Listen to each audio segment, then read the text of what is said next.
Ngiyabingelela abantwana benkosi enkulu eBethlehem noManazaretha.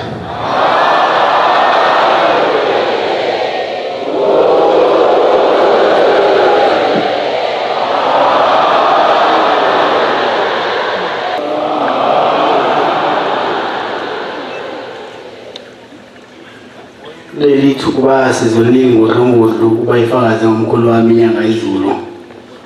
Kuzoba bakhokheli bese lodolanele nisilendedelane inkosi nokutsisa.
Sibonga inkosi yamakhosi sibike ithuba elihle kangaka ngalolu suku lwezindaba ezimnandi zenyanga yezulu ubaba wethu umkhulu wethu namhlanje ngibingeleleke lonke ihamento elingcwele abagcotshwa ngezihlalo zabo bonke amen. Okhulumayo ke indlunkulu yala emakati amen. Noma sikhathele singalalanga ubusuku sixova imvula udaka ngoba besenzela leli khawe lethu namhlanje kade sehla nje manje sikhathele nengqondo ikhathele kodwa ngoba kuyasiphoqa ukuba sizozitika namhlanje ngaleli khawe lethu.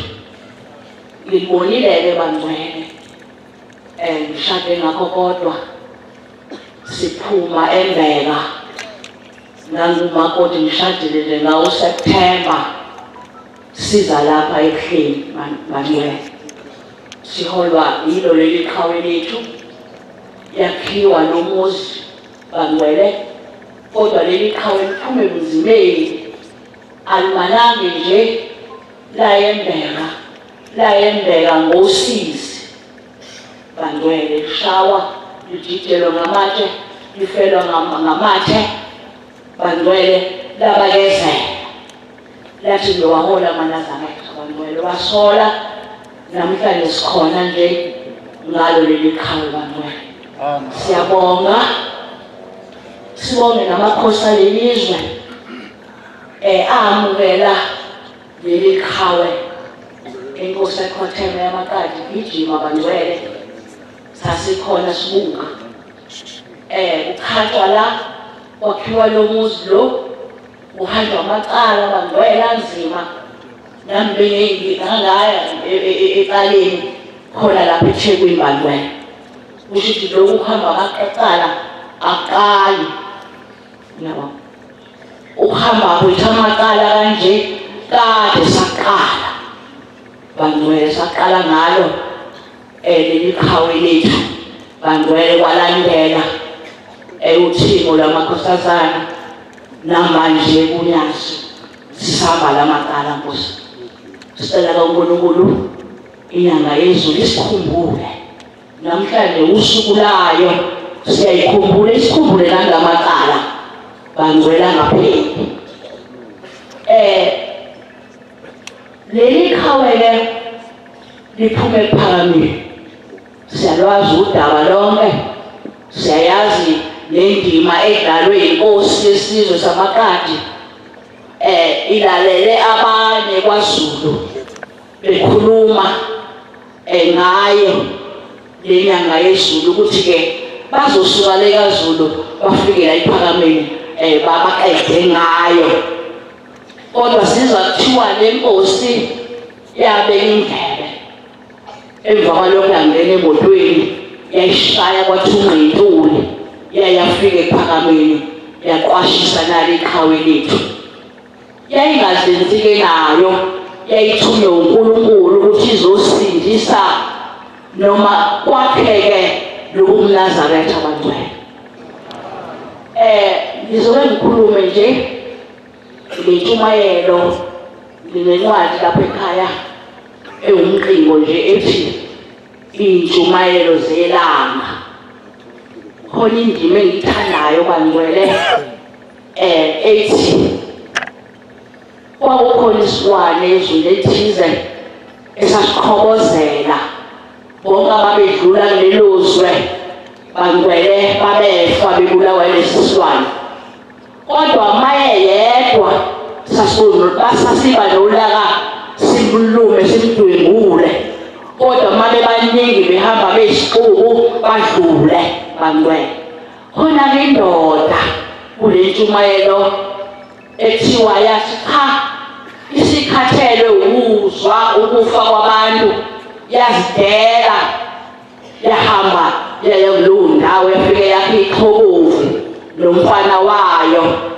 yathi odlulayo imphosela eXhobovini mase bebaningi ibisiyabaphelezela beyodlula kule ndunu eyayigwengula laba bantu ababenqamula yakwenza abangcwele lokho yabasindisa abantu selithi ilanga lo oyisilwane la limfanisa noSathane baNazaretha le ndoda ngiyifanisa noShembe owaphuma le kaNtandabathakathi ezosindisa thina ezilwaneni kuSathane bangcwele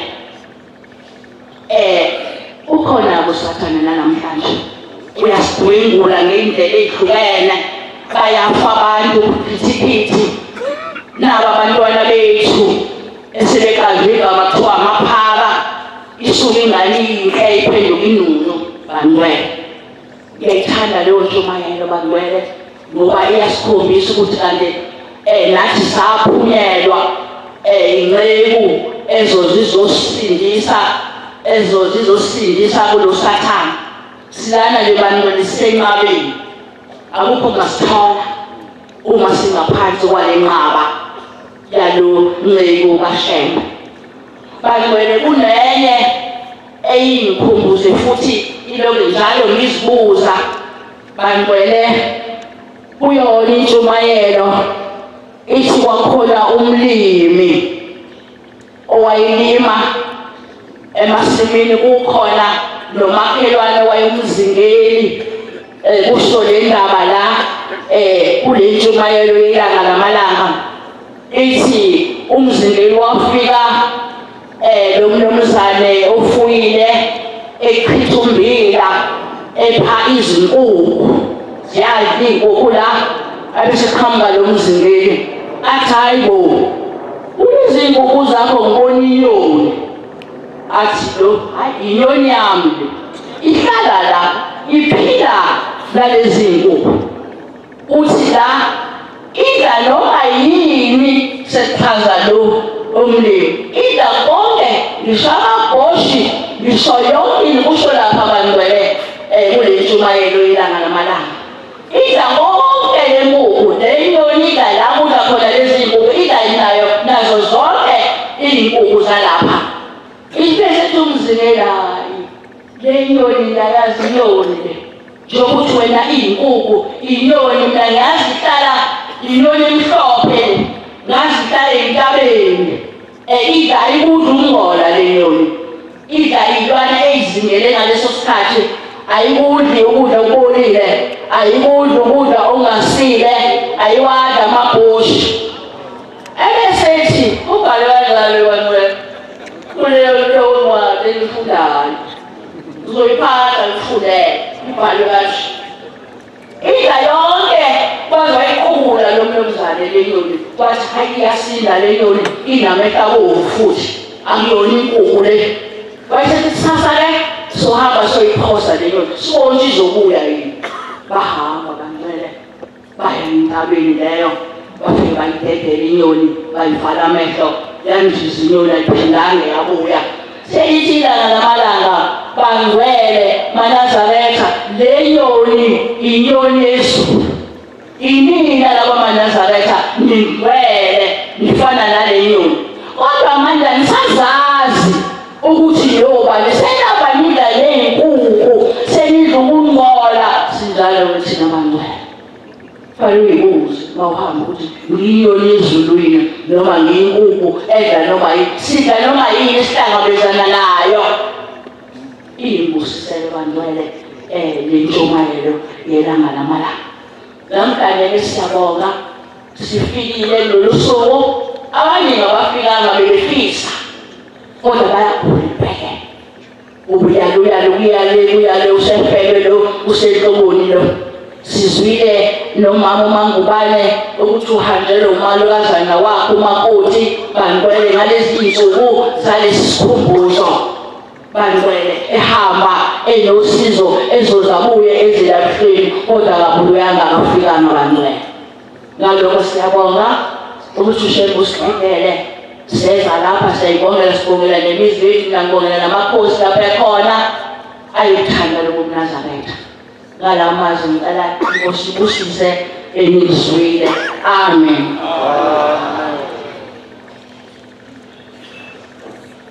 Thixo wami dala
isihlalo sobukhosi lokhulumayo umZulu wasenyoni. Ngizohalalisa ngizokwelula kakhulu ngoba baningi abantwana bakaShembe abafuna ukukhuluma. Ngizoyibongela phambi kwesihlalo sobukhosi babini ngezulu. Ngiyakhumbula ngelanga ngabeka indodana yami ukuthi yafika kanjani. Namhlanje ukhuluma ubukhulu baba inyanga ezulu nentombazane yami eshadile. uShembe uSimaliso kimi fanele ngimdumise umntwana omncane. Bangcwele umntwana yawumuse esikoleni. Umeqeda isikole ukuthi umqhuba ukuthi awufuna izifundo azokwazi ukuthi abethi ekhipha ama-CV ekwakuthola umsebenzi. Inyanga yezulu ingenzele izimangaliso phambi kaNkulunkulu. Kuthe kulo nyaka ngoMeyi ubetekile lo mntwana waba seshadile. Wangena ucingo ekhaya ngikwaNongoma ithempe lami selile Tholo. Kuthe malungene ucingo ithi ingane yami mama gibela njengamanje. angakidela ukuthi angibele kwenzenjani uyagula kwenzenjani wathi mama phuthuma ngagibela ngo-3 koNongoma lapha eThekwini ngangena ngo-7 afike eMaritzburg ngo-8 maye ngifika wangidlalela udaba oluyindida olwenziwa ubaba inyanga yezulu owanginika labantwana ngithi mntanami kwenzenjani athi mama la engisonta khona ethula sizwe ePhofumeni kufike umuntu ongakholwa umhloli wey'kole zonke zaseMaritzburg wathi mkhokheli washiya yonke lamathempeli ala eHawini ngoba wayethunywa inkosi yamakhosi eyayinike bona labantwana wathi akekho ni ongamthola mkhokheli ongathi abeze lapha esikoleni kunesikhala esikhona esikoleni ukuthi azofundisa abantwana eHawini umkhokheli ngokuthanda uNkulunkulu nokuthunywa inkosi inyanga yezulu wabe semfonela lo mntwana ephile ingane ena-3 months wavuka le ngane yaya lapha ethempelini ePhofumeni yahlala ngaphandle ngoba ingakahlambuluki wathi umhloli woza nakho konke sasa ngilungisele ngusayinele ungene esikoleni ngabe ngayibuza ukuthi mina igama lami ngingani uNkulunkulu ungithanda kangaka ngoba ngingibani mina yangena ingane yami emsebenzini wathi mayingena emsebenzini wafika umlungisela umhloli wangele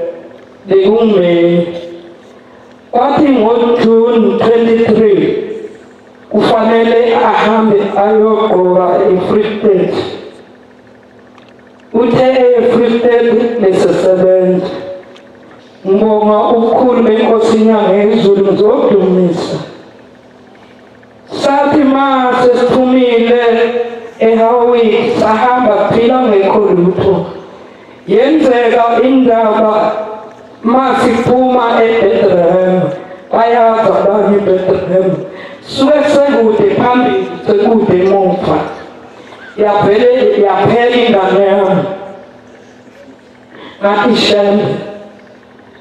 shembe ngabiza bonke obaba ngaqala kumqala indlela ngabiza ubabelana ngabiza inyanga yezulu ngathi wangipha labantwana ma ungangitshadisi ngizohlekwa yizwe ngabiza unyathi ngaphinde ngabiza unyathi ngathatha amafutha ngamkhothisa ingane yaphela kwami imoto eceleni kwami imoto ngase ngithi inkosi konje bayasho ukuthi umuntu eyogqoka omunye akabe esafika babuya sebemfake emoshana ngiyambonga-ke uNkulunkulu le enguye unyazo lezulu nenyanga yezulu olwakwazi ukuthi uma ngikhala phezu kwakhe lo mntwana wayewufika afike eFree State wayenda wafika hlala phansi tema sephale leyo qoko ambona nami esephuma esephile nalutho ngokuthanda uNkulunkulu ngithi ngiyabonga nyanga yezulu nganginikwe nguwe zathi yohleka izitha zami sengibuya ngasaphethe lutho angisukumele lutho abantu bakho baningi baba ngisukumelela uhalalise ukuthi ushembe uNkulunkulu ngimbonile ngamehlo ami namhlanje njoba kade zigqokile ingane zethu naye ubelapho sebelandela inkosi yamaNazaretha ephikelele phezulu ngathi ngiyambonga uNkulunkulu ngiyamdumisa ngakho konke Anginuqhuba kakhulu ngisukumela nje uhalalisa kwabantu baningi. Inkosi ibusise enezulu. Amen.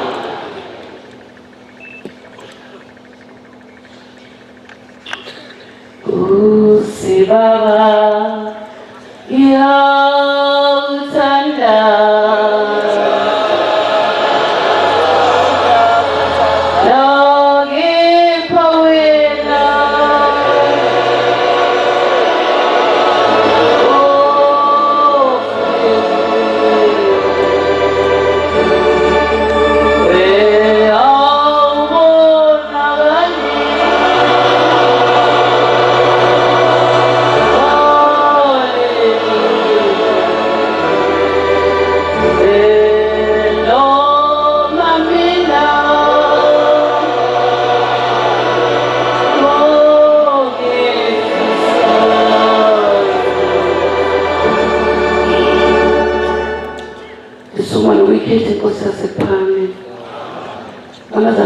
ngiyabonga uNkulunkulu ukuthi uziphile kufike lolu suku isekhona emhlabeni ngokuphila imfihlo kaNkulunkulu.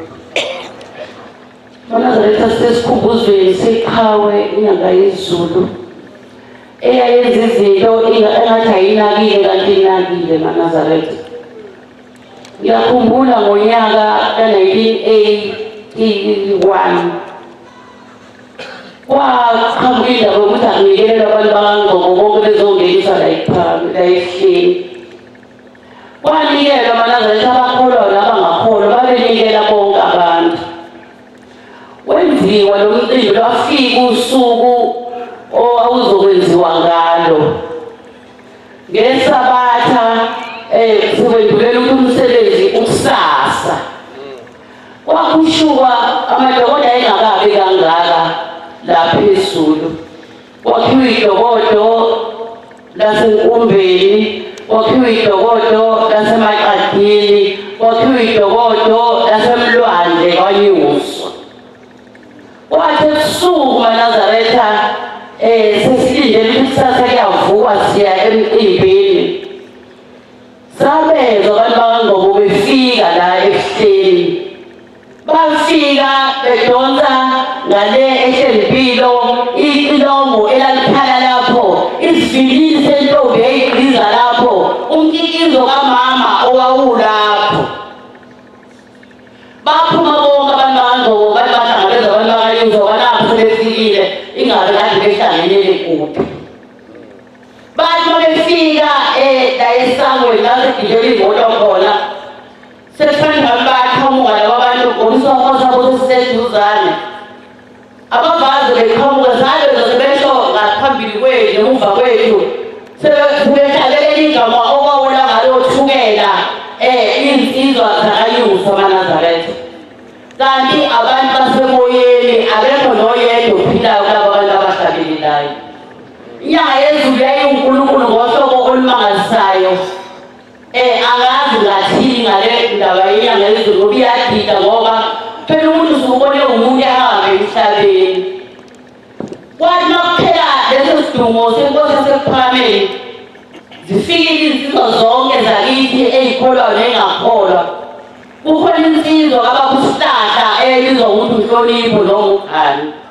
Yayingabatholi abantwana insizwa mabolokada afika. Kodwa ngokuza kwayo kulo mcimbi yafika yamthola umntwana athola umfana wakhe uZwelethu. Waphinda sagoduka seyekhaya sekusibuya la emcimbini kaJulayi ongenziwa kaNgqoko. Khona ikhehla lakithi lakaNgqoko okwakuthiwa ushiye ephepheni lapha e-newspaper. Lagula leli khehla nje lesimanga sesifikile lagula laze lalindwa ukuthi sekuzophuma umphefumulo. Kwasefika zonke iy'nkozo zobona leli khehla. Ngelinye ilanga kwafika inkozo yamaphumulo kaMazakwe. Zangenisa yona zizothandaza zashaya izululwane la indini zinakho zingene bonke abantu. Bathi basebengene bonke abantu wathi lo mama gudluzane lezazinto engaMngqoko. Bayigudluza bayishonisa ngasezinye zangezansi. Wathi ngibona abantu bakaNgqoko abangena lana wathi khona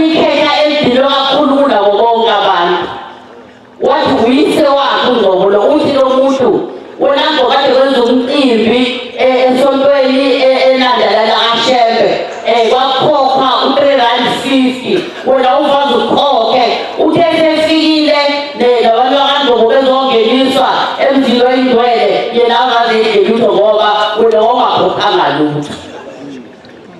Kanti njengoba sisuke sinikela nje abantu bethu bayasibona lapho sikhona, bayafuna nokuthola unikelo wakho uphela ukudla kubona. Bathi basebenika bonke abantu yena ubaba uMlwandu wangathola lutho. Banazayitha inyanga yezulu yayinkinga yayiphela ungqomo nankinto. Manazareta yake bayinkinga ngisho kumina.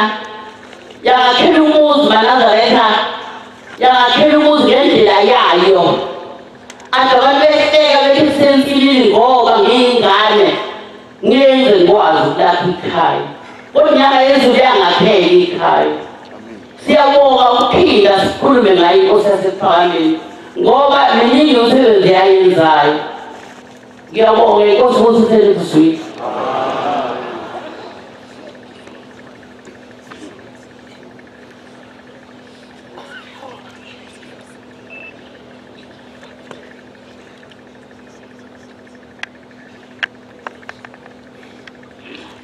siyazidinga ezokumoza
Siyalithe mama Nazareth. Ngiyabonga kakhulu uNkulunkulu wahlele. Ngikwazile ukuthi ngizibongele ngisenyama futhi nginomphefumulo. Size sikhumbuze lesikhulu. Senyanga izulu bantwana kaNkulunkulu, umuntu kaNkulunkulu wahluphekayo. Kodwa sathi masifika kule ndawo wathi kwenzeke ePhakameni ngephinde kwenzeke la. Ngempela kuzange kuze kubuye kwenzeke. Wathi sengubafile umlilo ngesikhathi somuntu. Angazi noma uyabona nje abantu sebengakanani emhlabeni. Uthi baningi kangakanani futhi bayeza basezindleleni. Ngicela Themba uzungikhumbula. Uzungasuki kimi baba. Ungapheki nosizi lwami Nkosi kuphela. Ngiyazivela njengoba kumnyama nje la ngikhona emzini engiwona. Ngenile Nkosi yokhanyisa kwemhlophe. Nalethi insizwe ihlale Nkosi siyophuma mase kufike wena baba. Ngicela uNkulunkulu wahlele wenami. Ngibonile inyanga yezulu. Khumbula nje ngifika nabantu ababili lapha babegula. Ngithi ngiyababili abantu bengakhonzi kule nkolo omnye khonzi la kwindawo. Wathi baba inyanga yezulu hamba nabo umkhokheli uzofika mina ngizobasindisa. Bantwana bahle bathi abantu hawu wazi wadlala ngathi shehe. Awu nami kwamhlungu Nazareth ezentrathi isikhwama ngihamba nabo ngekhaya phela yobeshile wathi obaleke ubizana ahamba nalabo bantu ungemnandi endleleni abantu bethi ngidlale ngabo ngoba lethathi ngempela sahamba Nazareth sathi masihamba njengokuthi angazi ngoba phela waphezwe kahle yezwa ukuthi ungenile ehamba ngezinyawo inyanga yezulu emzini wakwadlala efaka isigqoko sakhe utowangena waniwa ngohlangothi lomama nangi babehlezi ethi iphuzela isitshopho yotala sakhe satshwana wabuzwa uthini lephuzayo wathi utshwala wathi ayidwake bantwana basezulwini wamhlinza ngaso sikhathi wathi uma esemhlinzile abantu wakhipha ucama ngifuna nawazi olufikayo ngoba kaningi kakhulu abafikayo ulushe unyanga ezilezani wakhipha lo cama wahlanga wathi ayibonile layidwa wakhula abantwana kaNkulunkulu wayewalala entungambini wayalala ezizungayi udokotela ethi hayi ayiboni indaba wazayibona hayi lo muntu umhlinzile kodwa umuntu ungaphakathi ibabazi inyanga ezulu into ayenzayo abantu kaNkulunkulu iyafika ngezinyawo ngiyabonga kakhulu ngoba sengibona unyawo phezulu uchitheka bezantu abasempoqozela ethempelini ngibonga into engakhawuka ngoba wasekwileli ibhayibheli elithi uvelaphi ukwisana phakathi kwethu na sengathi abasezofika ngoba-ke umavuvaliwe wasefikile wazonke izintaba zathi lika zizobongisembe zathi maseyihamba wathi hawu kanti nithi uhlelani umhlela ngaka nisitshela ngohlelo ndiyoni yonke ayinkozo zathi kanti umhlela ngaka ela nkosi yemhle nasenangangikhona nkosi ungapheli umuzi ingane hlale edeni ziphume nabo zofehlasuke cela izifezinde nkosi ungiphize ezinde ngashiyeka kumnyama inkosi usendizweni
inkosi uYezulu anazalithamahle nami ngizikhulekela phambi kwalo uYezulu ukuthi noma ngimanike nginomngcola kodwa nginamandla okususa yena kuphela ufana ngisusa umngcola anazalithamahle sima nokuzibongela okumanje kule nkundla engiyona manazalithamahle lekade ngingumfi isikhumbuzo ngisibonanga sababamkhulu manazalithamahle ngangisizwa ngisendlini ngibubula ngoJulayi la ikhangele ngiyisalukwazi ngihamba ngobhoko ngingisha kanjena nje manazalithamahle kodwa ithe inyanga uYezulu malikhuluma phezulu lutha siphile manazalithini indlu ngayishiya la ekhaya ayibonga Nkosi ngesethembiso senyanga izulu manazalithamahle bonke lokho ekhuluma kwenyanga izulu manazalithamahle mina inyanga izulu manazalithamahle yangenza ngawumabani ngangade ngazazi ukuthi ngomaba angikhuleka ithi ngihamba ngithi ngiyogana kuthiwa nguMaZulu afike ngahluleka emzini manazotama ngazala iy'ngane zashona ngabona ngathi ayiphela ayikho into eyimina ngayinto enjeyana ngakhala ngabuza izibusiso uthi kanti le ncwadi yayithiwe busiso kanye nakho lenzalo yokubusiswa kanti mina lenzalo uma sengiyifaka phansi ngiyisilima manazayithamahla uNkulunkulu unohlelo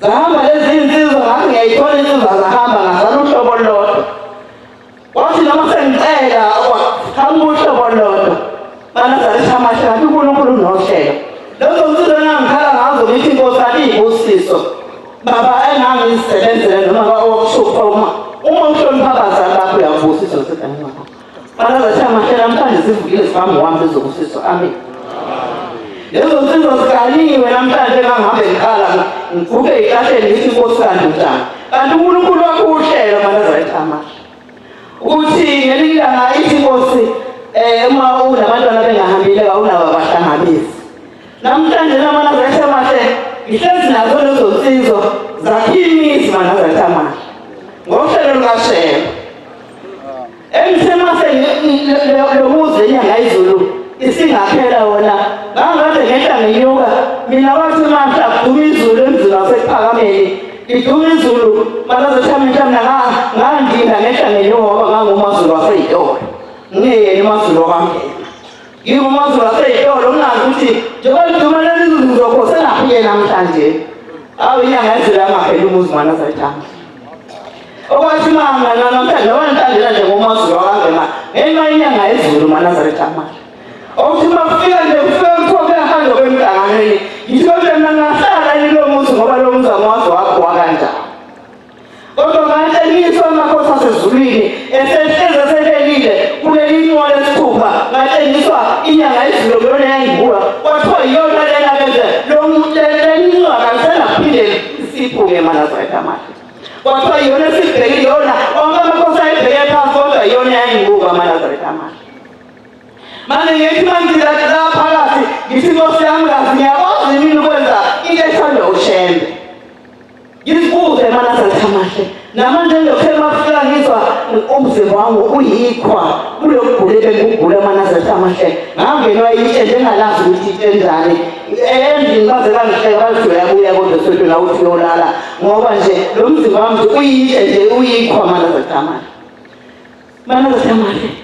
uShembe uNkulunkulu ithi ngizobonga ngiyazi lezulu ngoba ngiphakathi lo muzi njena bengiphakathi azange ngiphume kubume kudala zonke izinto ngizenze endlini lapha ngihlezi khona kodwa ngizange ngiphume ngoba ngathi iswana inyanga izulu kwathiwa lapha lo inqwa afena kwenkudlo lona emanqweni esihlupa ngiwazama kodwa engenzeki kodwa kuleli inqiwa engathenzwa ngalo inyanga izulu okwathi noma sengena itshe yanqabile ngalamalanga itshe libovu ithi izongishaya ingcede ngalamakole kulomzi semahapelo inyanga izulu manazayithamahla nqabilanga yatshinga laphana ngathi bathi suka lapho siyokufa ngathi nawu ngiphile ngisuke futhi ngishone kuphi ngaso ngenze enyangeni yezulu manazayithamahla ngathi bakuthiwa ngisuke laphana izwe sezodlalela khona wathi mina ngingasuki lelo nqoze ligonyiwe manazayithamahla ngathi mina bathi angisuke sezodla wathi bathi mina ngithini wathi mina ngihlala